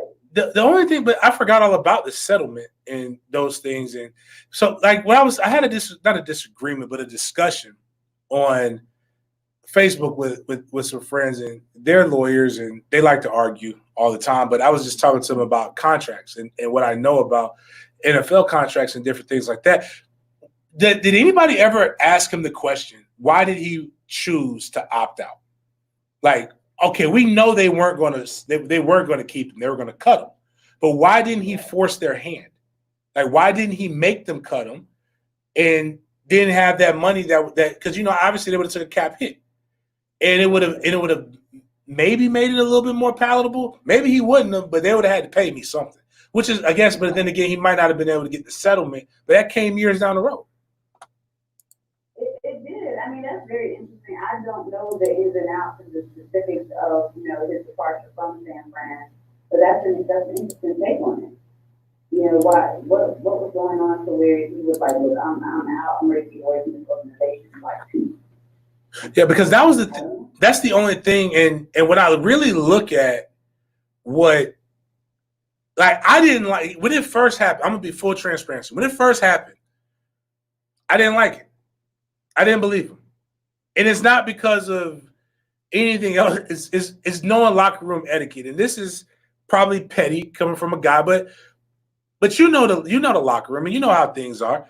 You don't. There's so many women in this world. There's so many other people in this world. You don't date teammates' girlfriends. You don't, like, not right after. And with him and Alden Smith. So that was my first take on Colin Kaepernick, was like, no, you're a terrible person. But then to see him, like, the maturation, to see all the different things that he's done and how he stuck with it, I'm like, maybe this was his call, because it all worked out strategically. The settlement with the NFL, the $20 million from Nike. Now, what the world is seeing now, like, he's probably about to re-up and get more money on the endorsement side to be able to do more things in the community. Like, do I question if he really wanted to play? Not that he couldn't, because you can't convince me that when he was cut, that he was the 65th best quarterback. And I always bring that up to people so that they can understand this. Every team has at least a 2D. So there's 32 starting quarterbacks. Maybe he's not one of the top 32, but you can't convince me that there are 64 better quarterbacks at that time than Colin Kaepernick. Right. So that would be my only thing when it comes to that. But, like, right now, what are the thoughts, or what are your thoughts about? I mean, he's been, was it 3-4 years removed? Like, I think it's 104. yeah, can he still play? I don't think the time off has anything to do with it. I mean, they still ain't got, Cutler off his couch. Fair. On him, like, Fair. there's a lot of guys that they signed that make 2-3 passes over the course of 3 or 4 years. So I don't think it's a question of can he still play. My question, James, would be, are these offers authentic? Now that they're coming out because of the climate of the world right now, or more specifically of Black men in the United States. And there's this push. Everybody is looking like, y'all do something. So I would question the authenticity of these offers and this interest at this point in time. Because even the people that are like, oh, he's going to be in for a workout. He worked out for NFL coaches and scouts in, January last year of 2020? Or maybe it was a little bit further back than that. Right. I don't remember exactly when it was, but I definitely. Right. But when you had the workout down in Atlanta. So I just question the authenticity of some of these clubs that are now, showing an interest. That's the thing about it. And, you're just bringing him in, to look good. Because, Roger Goodell addressed the video that the players put out. He apologized.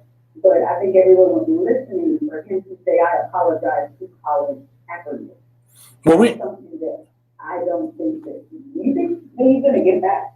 He's going to get a specific public apology from the NFL? No.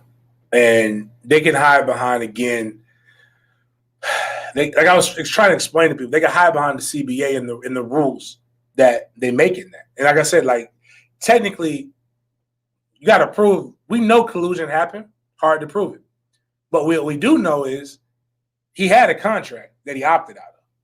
And that's where they always hit people with semantics.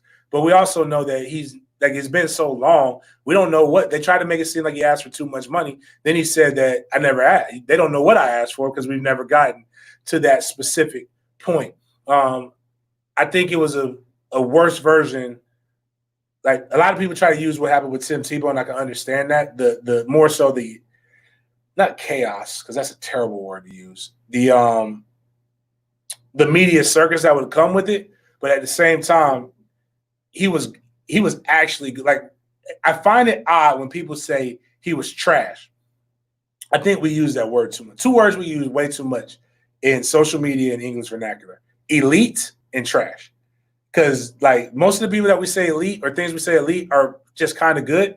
And most of the things we say in trash might have been just trash that day. Like, they may not be overall trash. But how can a guy that went to back-to-back NFC championships, really won a Super Bowl, outside of sibling rivalry, because that Super Bowl where San Fran played Baltimore, I attribute it to when you're playing with your good friend and they're whooping your behind and you trip the cord, you pull it out. Like, because remember the power went out and everything, and San Fran was giving them the business. And then once the power went out, reset, that's when Baltimore came back. Like, but he all but won that Super Bowl. Like, you don't go from those heights to all of a sudden not even being any. Having the power, even being a backup. I mean, I guess it's so many changes that are happening, you know, in the aftermath of George Floyd. Not to George Floyd, because there have been hundreds of deaths of black men at the hands of police officers. I specifically say George Floyd because his turned the tide specifically and has had the most widespread effect. You get these companies that are, you know, that are putting out statements and getting, you know, companies like Aunt Jemima, you know, basically having to completely rebrand themselves, which, you know, is outdated because they rebranded a long time ago. But then you have, like I said, the NFL, and you have this apology where, for the first time, Roger Goodell is acknowledging that this is an issue, and we're going to stand against it, and we're going to throw this money at it. And then now, this week comes the reports about, you know, oh, we had him on our list. Was he on this list before George Floyd was murdered?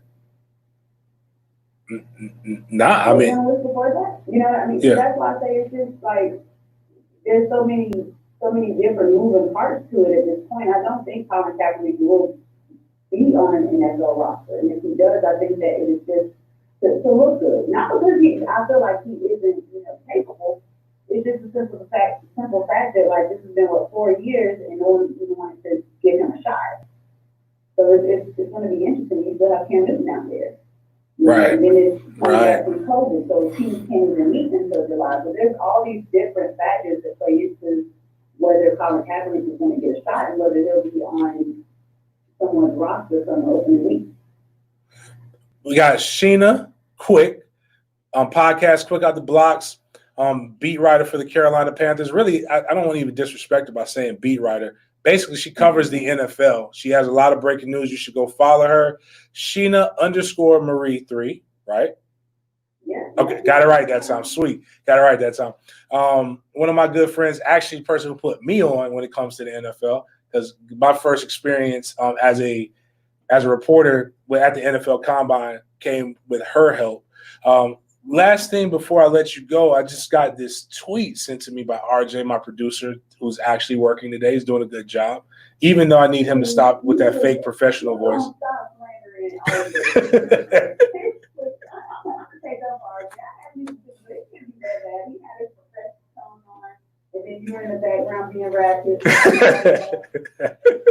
Now, RJ is actually really good. But here is 45. When 45 makes a statement, what my thing with this is when our president makes a statement, that's when you know that it's just like, okay, maybe we went overboard. Maybe not but maybe some people should tone down some of their comments. He said, well, listen, if he wants to resume his NFL career, then obviously it's going to take a team to make that decision. Oh, my bad. That's Goodell. That's not 45. 45, basically, I'm trying to find the tweet. Obviously, it's probably in the tweet. Somebody asked him that. But the article basically states that, actually, here it is. The answer is absolutely I would. They asked him if Colin Kaepernick deserves another chance and if he would do it. If he deserves it, he should. If he has the playing ability.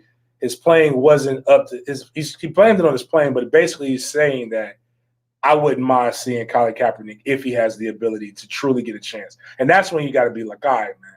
Like some people got to be like, all right, maybe we got to calm down just a smidgen, But anyways, appreciate you hanging out with me on my day by myself. It's very difficult to do radio by yourself. Let everybody know how they can get in, how they can hear you, how they can support. Well, like Tim said, I am Sheena_Marie on Twitter. I also have a website, clickouttheblocks.com. I just started that Twitter for Click Out the Blocks, it's _QOTT_. And I also have a podcast that you can find on iTunes, and that is titled Click Out the Blocks as well. All right, Sheena. I'll talk to you later.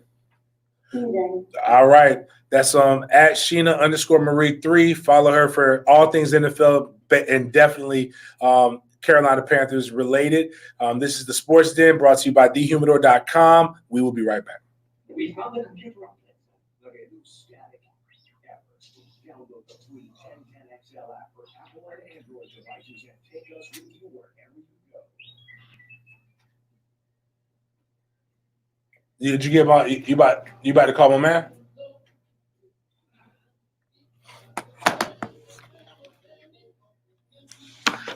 Man.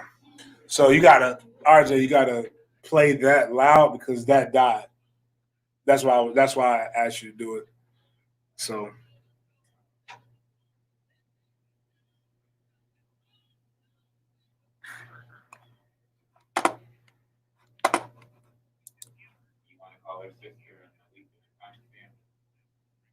sure.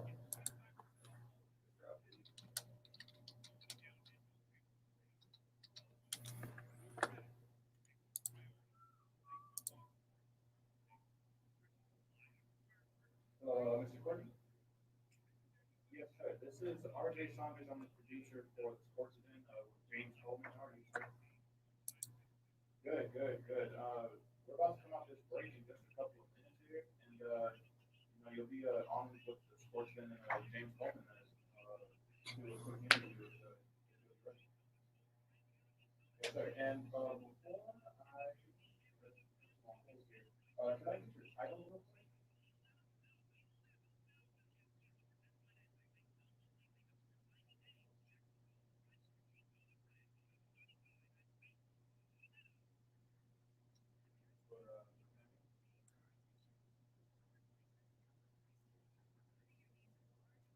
James Coleman. All right, yeah, so we'll come out this break in just about 2 minutes here, and we'll be right on with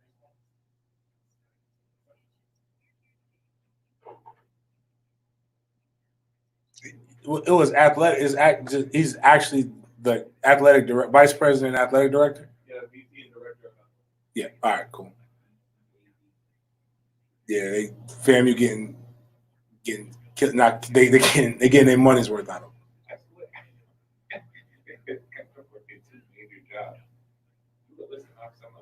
Earlier, these other jobs now, these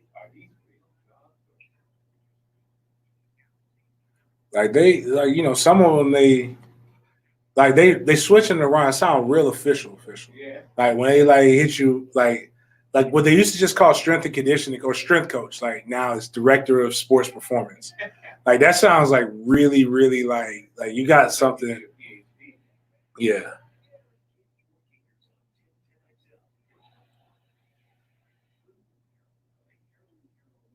Like janitor and custodian. Right, like custodian sounds way better. Sanitation engineer. Yeah. Or Garbage man. yeah, like that sounds like really like you gotta like roll out. Sanitation engineer is just a fancy word. but then again when people pick on that, they make a lot of money, right? Well, we call it talk with Rick. Advanced disposal always higher. Get on By waste management, right? by waste management.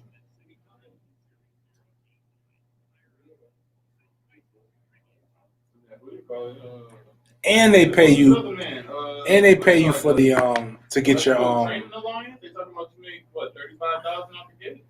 Nah, see, advanced disposal, you get if you don't have your license, your CDL, they'll pay you $45 to be a trainer. Be the train while you get your CDL, and you can get $65. There you go.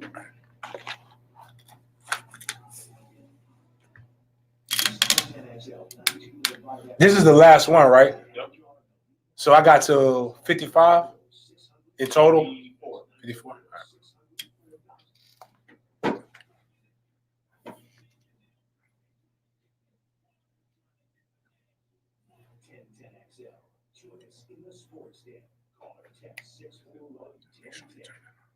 This is your boy at Big Game James _36, and you hear what the white guy with the good voice says. You're listening to the Sports Den, brought to you by thehumidor.com. Type in sportsden at checkout. Remember, it's Father's Day's coming around. Go ahead and buy your dad the cigars, dope cigars, really good ones, and go to ABC Fine Wine and Spirits, get them something. And again, if your father's not any good or you don't have somebody to buy a Father's Day gift and you're really looking for somebody, I am here for you. Make sure you do that. This is really like I'm kind of excited and kind of giddy about this. Like, I don't know why, but my first introduction to sports was the highest of Seven Hills, FAMU. But actually, before I wanted to be an athlete, I wanted to be a drum major in the marching 100. And that's Florida Agricultural and Mechanical University. My mother went to school there. She pledged Beta Alpha, aka Alpha Kappa Alpha Sorority Incorporated. My father met her there. I was raised off of Orange Avenue, basically. I went to every game. I was a ball boy at basketball games. I sold programs at the football games when I was a little kid. And my godfather, Herbert Bailey, was an accountant there. So right now, I actually have on with us is the director of the vice president. Excuse me, I don't want to mess it up because this man's important. Vice president and director of athletics at Florida A&M. Courtney, can you please pronounce? I don't want to mess up that last name. Can you? It's all good, thanks. It's Courtney Gaucher. Okay, Courtney Gaucher. AD Gaucher. But the reason why I wanted to get you on, and there's some other news that kind of came out that I would love to get your perspective on, but FAMU, actually not just FAMU, all Florida schools have been impacted by COVID-19, and going back to campus and getting with things opening up, everybody has to kind of get their athletes on the same page. You guys just had a town hall with your student athletes to kind of get them in gear. What are things that FAMU and we'll use you guys as the guide to other universities are doing to make sure that we all get our sports here in the fall? Absolutely. Well, I think one of the first things is just keeping the health and safety of our student athletes number one priority. Testing will be a part of this new normal. And so for our student athletes, they'll get back to campus, they'll get their physicals, and then they'll have another test they got to take. That's just part of it. But in order for us to kind of maintain a healthy environment for our staff that's involved, but our other students on campus, getting that information, monitoring it, and being able to manage circumstances that COVID-19 is creating for us. So, we've actually started to test our student athletes as early as last week, and we're phase football in first. Everybody's they're ready to get their football fixed. And all indications look like we'll be playing football here in the state of Florida at least. But again, there's a lot of moving parts between now and September. So, we're optimistic about it, but just making sure that we've got the proper process plan in place so that when that time comes, we're ready. All right. One of the things that's most concerning, because I do attend this game more often than not, is we getting the classic, right? That okay, all right. In Orlando, or we got to change it up? So right now, we've been in constant conversation with both the Cookman, who's our partner for that game, and Campus World Stadium, and the officials with the Florida Citrus Group. And right now, again, all indications look like we're going to play. There will be some parameters around the game, limiting capacities, all those type of things. So. We're monitoring that right now. We haven't put a concrete stamp on a lot of things that most people in the country right now. But we're working very hard because, again, we know Florida Classic means a lot of people in the Orlando community. With HBCUs playing a lot of games that are considered classics, I remember the Atlantic Classic. Obviously, you have the Florida Classic, different things like that. Does that change now, or were you guys already shifting to where you're playing more of your games at a traditional home and away schedule? We're here at Florida A&M, the most recent history, we really focused on bringing that energy back to campus. So we really only maintained one consistent classic, which is the Florida Classic in Orlando. That's good. However, we're starting to look at some other opportunities this year. We're going to open the season in Miami, or philosophy class. And, so I think, that, the dollars associated with classics and to get to a lot of cities, and quite frankly, we would get to our normal schedule, has presented itself for us. And, we're just excited about what those opportunities look like and just the atmosphere that comes along with the class. Tailgating, the ability to re-engage alumni, that haven't been back to campus, but they may be in one of these cities where we're going to have one of these games. And anytime we can showcase the Marching 100, who's a show in itself, we're definitely going to take advantage of that. Not that serious question before I get back to a serious one. Have you ever tried to do like that lean that them drum majors do, like drive that knee up and then lean back? Absolutely. All right. You can't feel and not get to a practice Marching 100. So just those routines down. Now I'm not as flexible as some of my drum majors, but we definitely tried it out.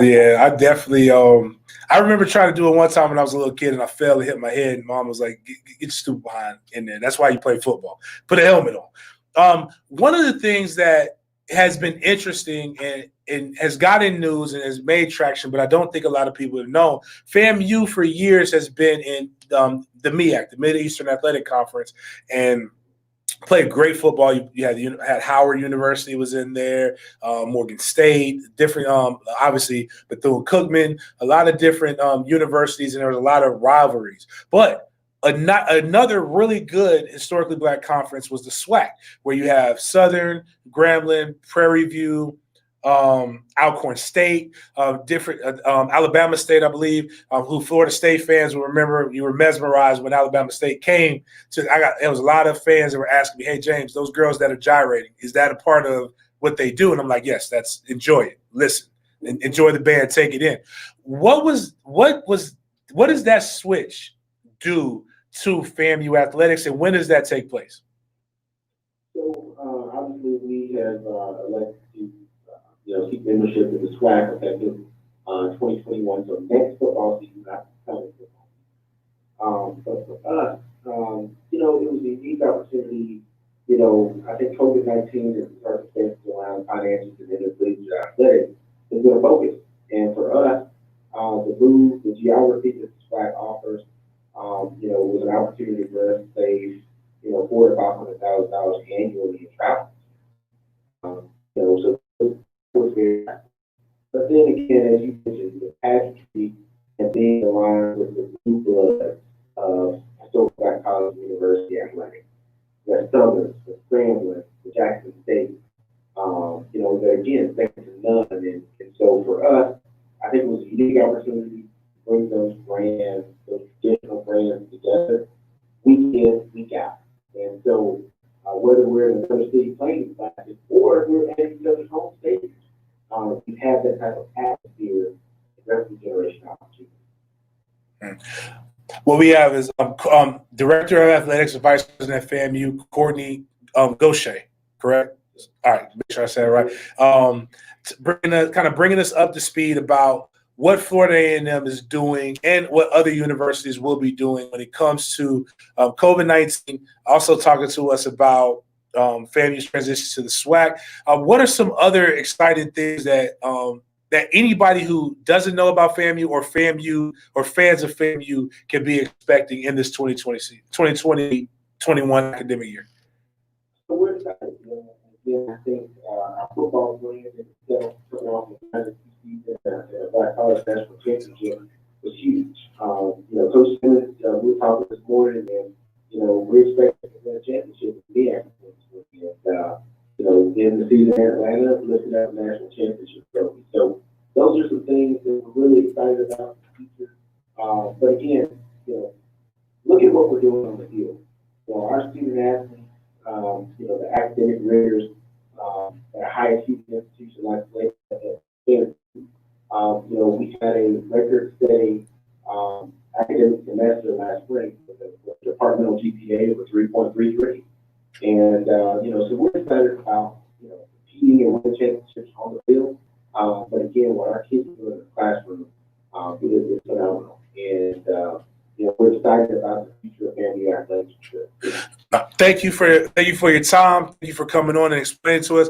Hey, listen, tell Coach Simmons when football season, I want him on my show. I want to talk FAMU football in Jacksonville, Florida, let people know what's going on. And I will talk to you a little bit about some of the things I was explaining about fifth quarter and partnering with doing some things with FAMU Athletics. Appreciate your time. Remember that was strike again. All right. That was Vice President and Director of Athletics, Courtney Gaucher of FAMU, giving us an update on one of the universities, and I'll probably try to get somebody from FSU, Florida, Miami, as the weeks go on. Well, that's it. It was just me today, Dolo. My man at Denny_Thompson is celebrating his missus' birthday. I hope they're enjoying that. Hope they had a great time. Hope the kids behaved. Hey, go wish her happy birthday through his at Denny_Thompson on Twitter. I'm at Big Game James _36 with at RGotNoJ on the Twitter. Filling in for at JJ LaSelva. This is the Sports Den, brought to you by thehumidor.com. Make sure you go and hook up your father. It's a few days. You can still go get these last-minute things at the Humidor or ABC Fine Wine and Spirits. Appreciate you guys hanging out with me. I'll see you tomorrow.